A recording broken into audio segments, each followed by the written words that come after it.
கண்டிப்பாக இருக்கு. கன்னியாகுமரி மேற்கு மாவட்ட தாவேகா புதிய மாவட்ட செயற்குழு உறுப்பினர் தற்போது சஸ்பெண்ட் செய்யப்பட்டுள்ளார். இவர் நேற்று 15 லட்சம் ரூபாய் பேரம் பேசிய ஆடியோ வெளியான நிலையில் இந்த நடவடிக்கை தலைமையிலிருந்து எடுக்கப்பட்டுள்ளது. கன்னியாகுமரி மாவட்டம் இரணியல் நீதிமன்றத்தில் அரசு வழக்கறிஞர் நியமனத்திற்கு விண்ணப்பித்த பெண் வழக்கறிஞரிடம் தாவேகா நிர்வாகி என அடையாளப்படுத்திக் கொண்ட ஒருவர் வாட்ஸ்அப் ஆடியோ கால் மூலம் தொடர்பு கொண்டு பணம் கேட்டு பேரம் பேசுவது போன்ற ஆடியோ நேற்று வெளியாகி அதிர்ச்சியை ஏற்படுத்தியது.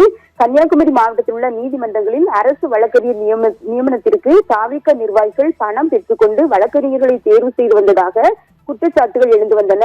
இந்த நிலையில் இரணியல் நீதிமன்றத்தில் அரசு வழக்கறிஞர் பணிக்கு கிள்ளியூர் தொகுதி பாலூர் பகுதியை சேர்ந்த பெண் வழக்கறிஞர் ஒருவர் விண்ணப்பித்ததாக கூறப்படும் நிலையில் அந்த பெண் வழக்கறிஞரின் வாட்ஸ்அப் எண்ணிற்கு ஆடியோ காலில் தொடர்பு கொண்ட ஒருவர் தன்னை மத்திய மாவட்ட தாவேகா நிர்வாகி அனீஸ் என்று அறிமுகப்படுத்திக் கொண்டு அரசு வழக்கறிஞர் பணியிடத்திற்கு நீங்கள் விண்ணப்பித்துள்ளதாக அறிந்தேன் என்றும் மற்றும் அந்த பணியிடத்தை பெற்றுத்தர தேர்தல் நேரத்தில் தாவேகாவில் நீங்கள் பணியாற்றியதற்கான போட்டோக்கள் உள்ளதா என கேட்டறிந்திருக்கிறார்.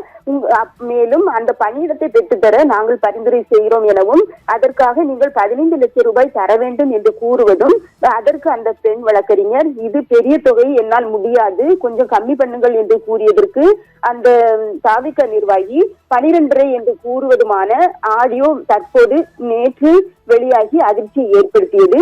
இந்த நிலையில் அந்த தாவேகா பிரமுகர் தொடர்பு கொண்ட வாட்ஸ்அப் எண் கன்னியாகுமரி மாவட்ட செயலாளர் கிருஷ்ணகுமாரின் நெருங்கிய நண்பரும் தாவேகா ஒன்றிய செயலாளருமான அனீஸ் என்பவரின் செல்போன் என்பது வெளியாகியது. இதை தொடர்ந்து பல்வேறு கோரிக்கைகள் எழுந்தன. இப்படிப்பட்ட நிலைகள் தமிழகத்தில் நிலவி வரும் நிலையில் குறிப்பிட்ட நடவடிக்கை இதற்காக எடுக்க வேண்டும் என்று பல்வேறு தரப்பினர் சமூக ஆர்வலர்கள் கோரிக்கை வைத்தனர். இதைத் தொடர்ந்து மாவட்ட செயற்குழு உறுப்பினர் அனீஸ் தற்போது சஸ்பெண்ட் செய்யப்பட்டுள்ளார்.